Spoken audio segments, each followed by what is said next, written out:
अनंत विजयं राजा कुन्तीपुत्रो युधिष्ठिरः नकुलः सहदेवश्च सुघोषमणि पुष्पको। कुंतीपुत्र राजा युधिष्ठिर अनंत विजय नामक एवं नकुल और सहदेव यथाक्रमे सुघोष और मणिपुष्पक नामक शंख बजाइले। काश्यश्च परमेश्वासः शिखंडी च महारथः दृष्टद्युम्न विराटश्च सात्यकिश्च पराजितः।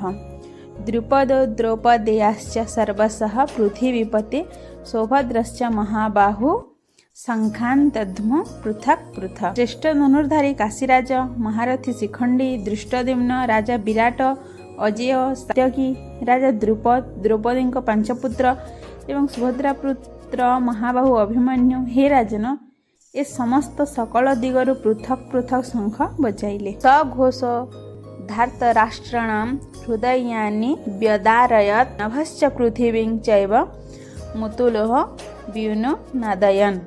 एवं ସେହି भयंकर शब्द आकाश और पृथ्वी को प्रतिध्वनित करी दुर्योधन आदि कौरव मानक हृदय विदीर्ण करदेला। अथ व्यवस्थितान् दृष्ट्वा धार्तराष्ट्रान् कपिध्वजः प्रवृत्ते शास्त्र संपाते धनुर्द्यम पांडवः।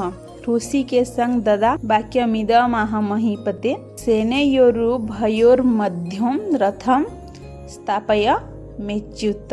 हे राजन यापर व्यूह रचना पूर्वक युद्ध करने को प्रस्तुत हो रही धृतराष्ट्र संबंधी मानक देखि शास्त्र प्रयोग करने को जाउथिबा समय कपिध्वज अर्जुन निज धनु उठाई ऋषिकेश श्रीकृष्ण भगवान को कहले, हे अच्युत मो रथ को नहीं दुई सेना मध्य ठिया करांतु।